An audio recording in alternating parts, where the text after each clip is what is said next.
Assalamualaikum warahmatullahi wabarakatuh dan salam sejahtera. Perkenalkan, saya Andi Nur Fitriani Abu Bakar, SSI, MSI, salah satu dosen tetap di Universitas Muhammadiyah Bulukumba, Fakultas Sains dan Teknologi pada program studi S1 Kimia. Sebagai syarat dalam unjuk kerja Tridharma Perguruan Tinggi atau PDD UKTPT, khususnya di aspek pengajaran, maka saya akan menjelaskan salah satu mata kuliah yang saya ampuh, yaitu Kimia Organik Bahan Alam.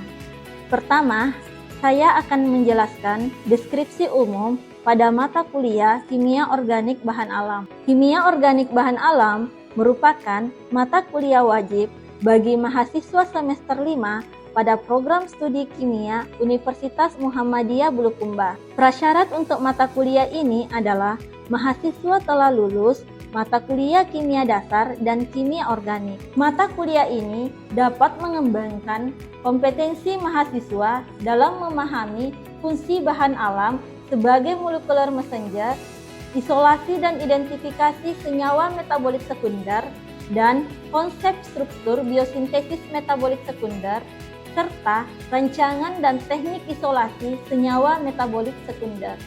Adapun materi pembelajaran pada mata kuliah Kimia Organik Bahan Alam meliputi 1. Bahan alam sebagai molekular messenger, 2. Metabolit sekunder, 3. Terpenoid dan steroid, 4.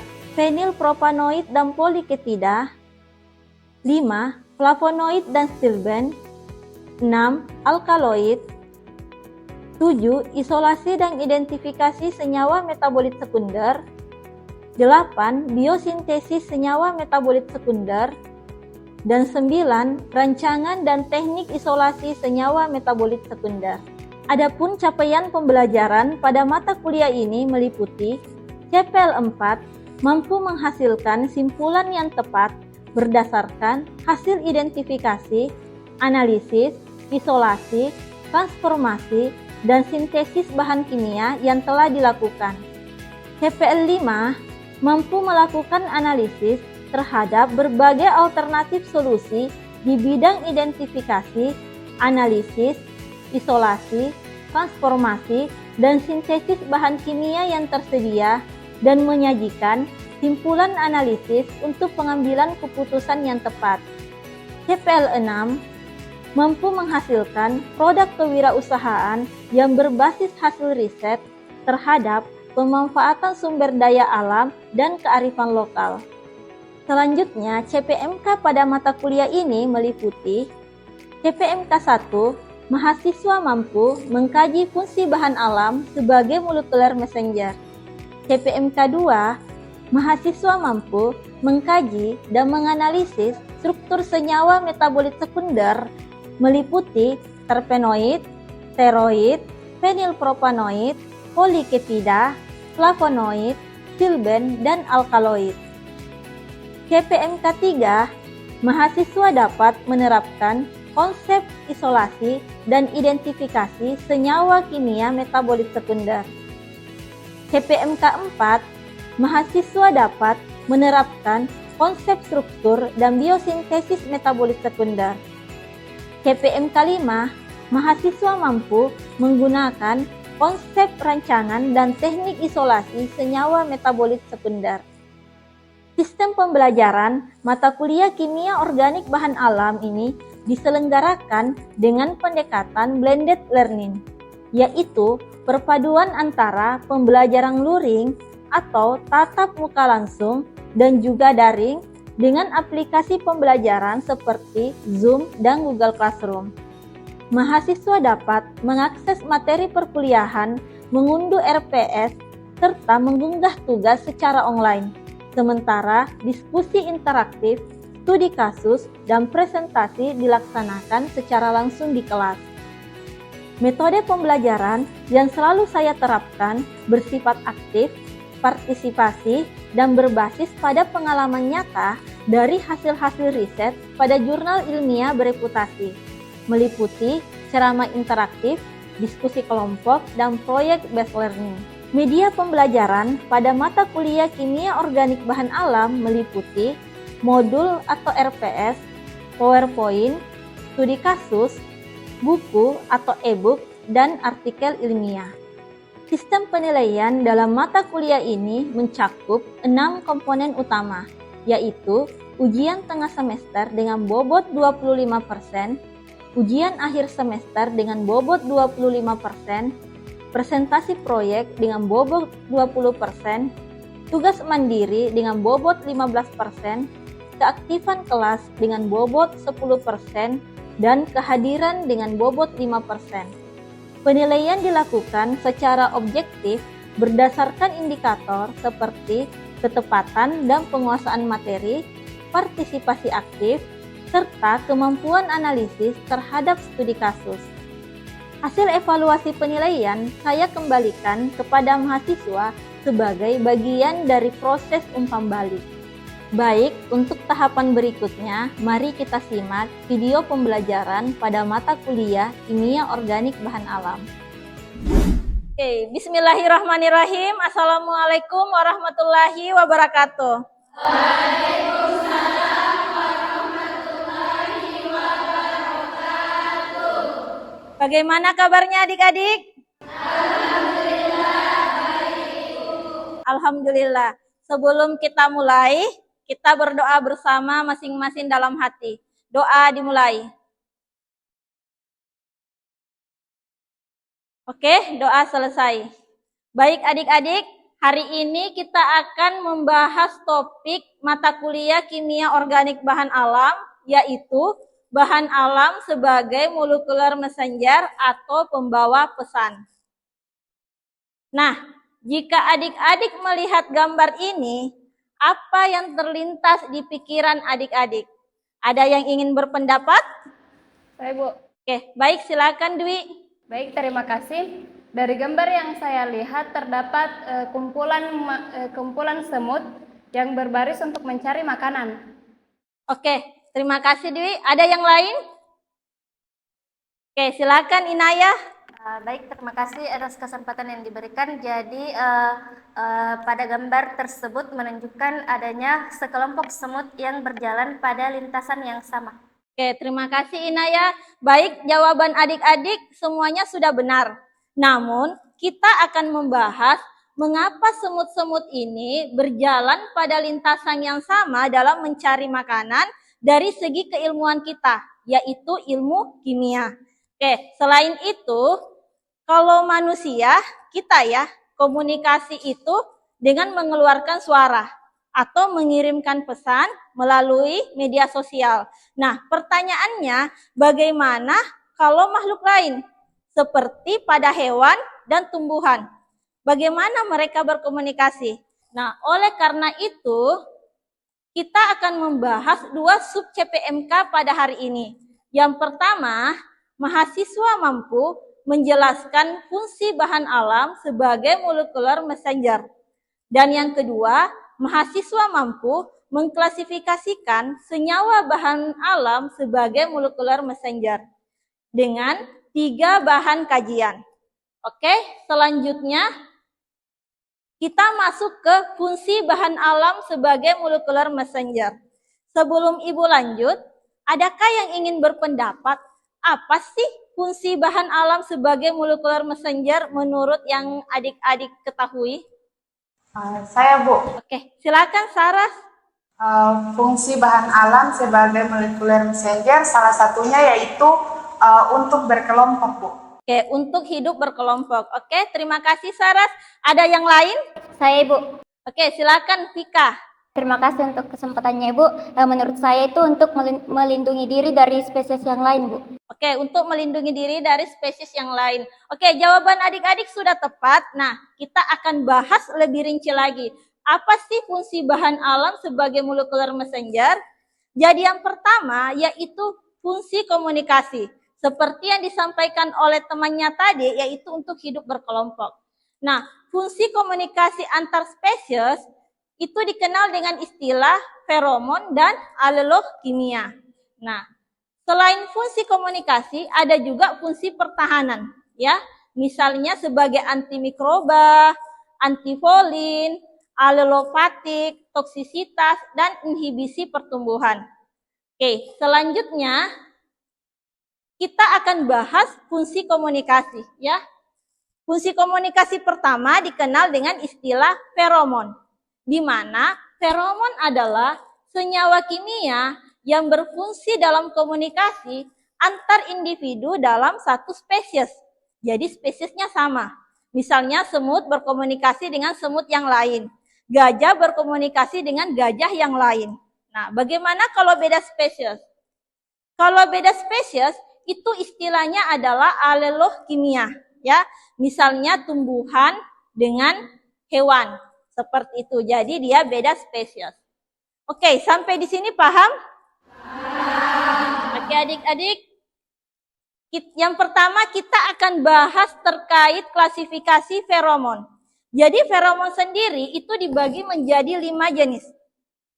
Pada umumnya 5 jenis, tapi sebenarnya banyak, ya. Yang pertama adalah alarm, kemudian seks, jejak, agregasi, dan terakhir teritorial. Oke, kita mulai bahas terkait feromon alarm.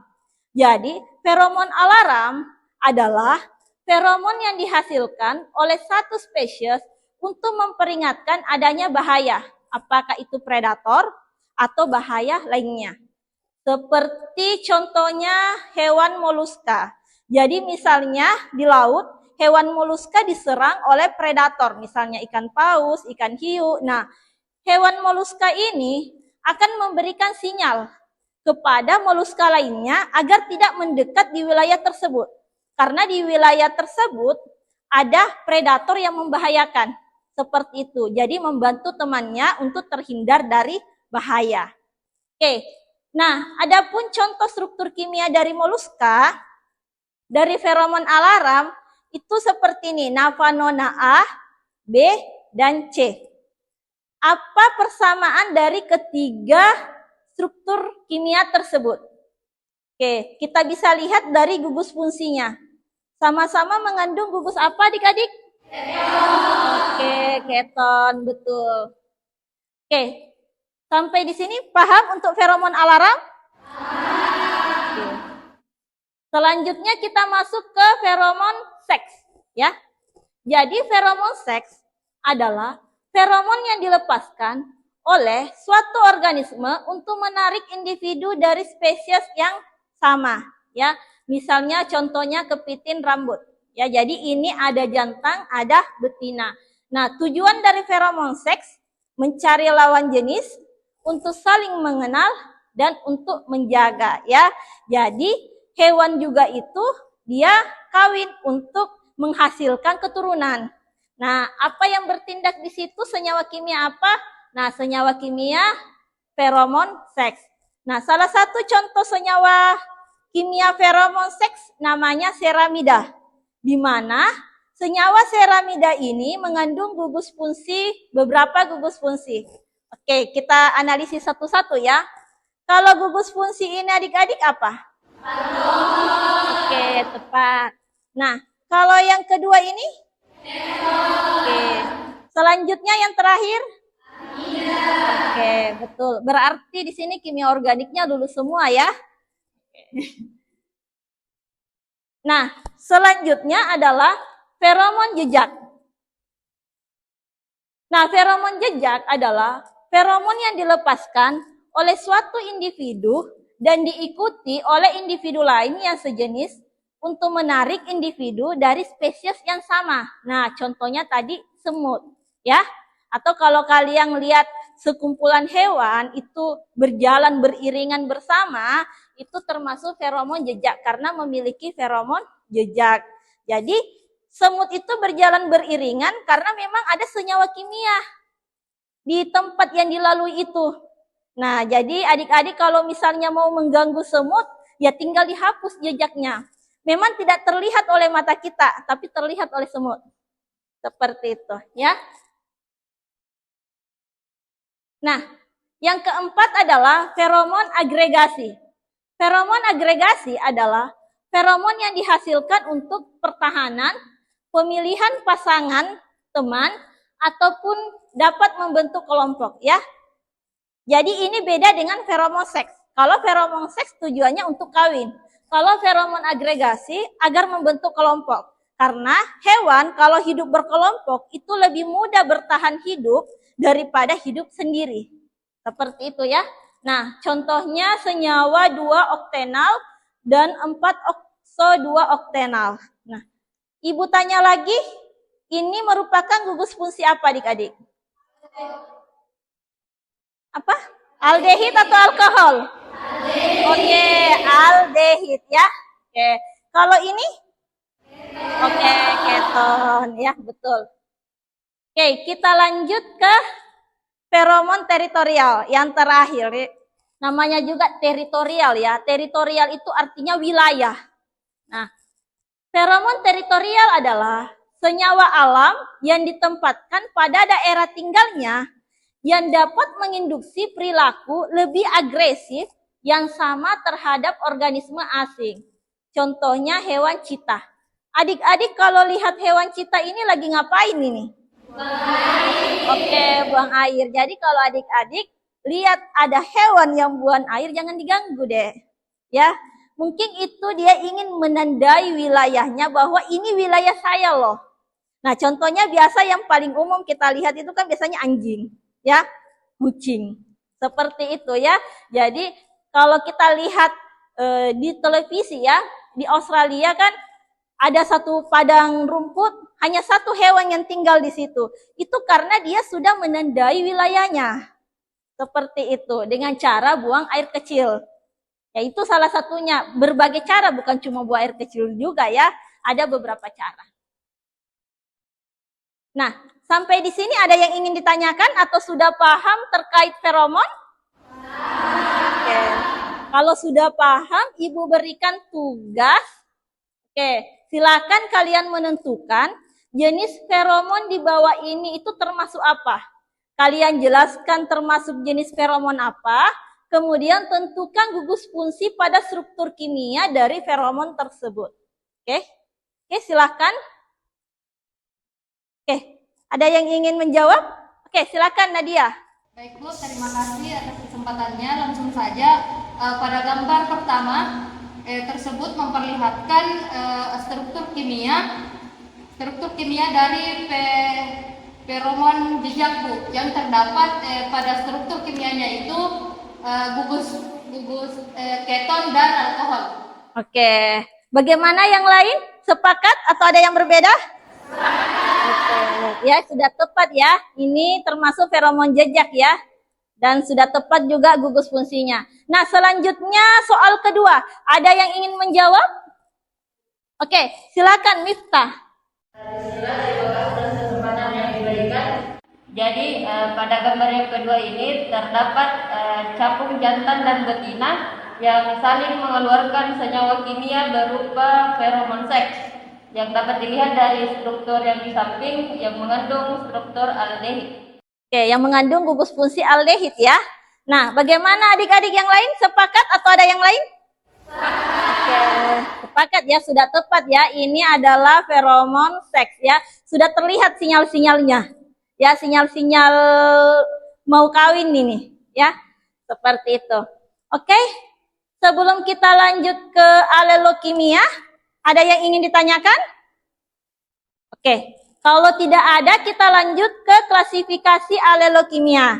Nah, masih ingat alelokimia itu komunikasi apa? Antar spesies atau beda spesies? Oke, tepat sekali, beda spesies. Nah, alelokimia dibagi menjadi 3, yaitu alomon, kairomon, dan sainomon. Oke, kita bahas satu-satu. Yang pertama adalah alomon. Alomon adalah senyawa kimia yang dilepaskan oleh organisme yang memicu respon pada individu dari spesies yang lain, yang menguntungkan produsen dan membahayakan penerima. Contohnya bunga lavender. Jadi bunga lavender itu mengeluarkan aroma yang tidak disukai oleh nyamuk. Jadi nyamuknya itu si penerima.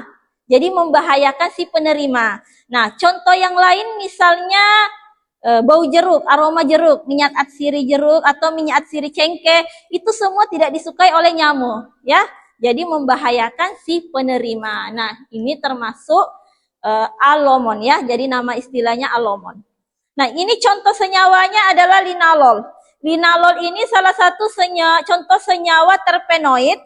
Terpenoid ini kita akan bahas di pertemuan-pertemuan berikutnya.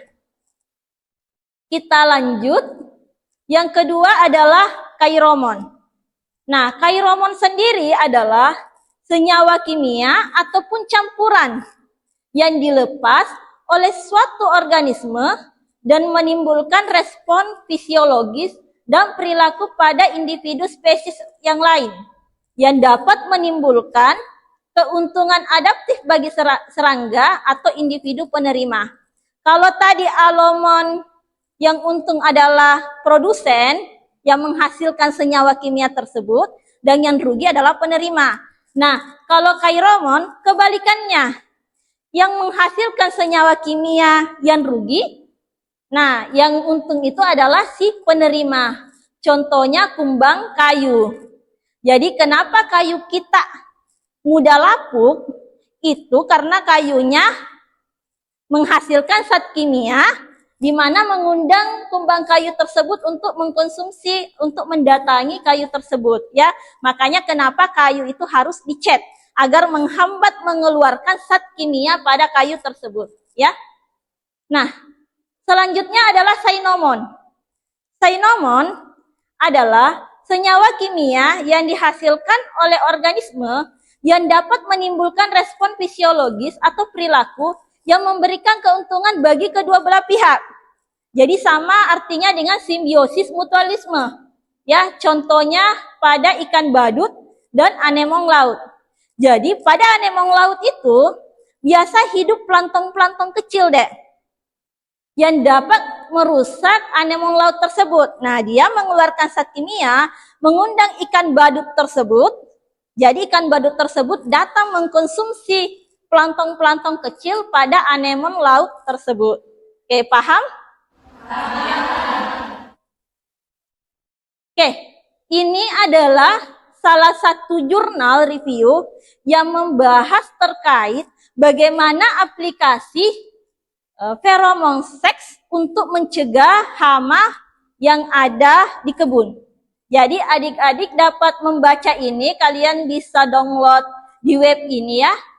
Nah, ini bisa dijadikan salah satu referensi untuk tugas mandiri yang akan Ibu berikan. Oke, paham? Nah, ini adalah tugas mandiri yang Ibu berikan. Kalian bisa unduh dari link ini. Ya, di tugas mandiri ini sudah dijelaskan bagaimana uraian tugas, kemudian kriteria dan bobot penilaiannya. Jadi, kalian ikuti saja petunjuk dari uraian tugas tersebut dan dikumpul di pertemuan berikutnya. Ya, adik-adik. Sampai di sini ada yang ingin ditanyakan? Oke, kalau tidak ada yang ingin ditanyakan dan sudah paham, Ibu review lagi bagaimana materi tadi yang kita pelajari. Ya, yang pertama fungsi bahan alam ada berapa? 2. Fungsi apa? Oke, tepat sekali. Kemudian fungsi komunikasi itu dibagi lagi menjadi berapa? 2. Oke, apa saja? Oke, feromon dan alelokimia. Feromon dibagi menjadi berapa? 5. Oke, apa saja?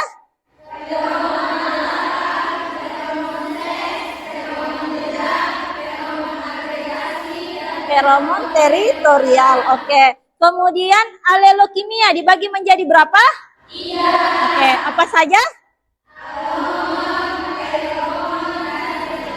Oke, betul sekali. Oke adik-adik, berarti sudah paham ya terkait fungsi bahan alam sebagai molekular messenger. Nah, untuk pertemuan berikutnya kita akan bahas terkait metabolit sekunder. Oke. Terima kasih adik-adik atas keaktifannya. Sampai ketemu pekan depan. Sekian dan terima kasih. Wassalamualaikum warahmatullahi wabarakatuh.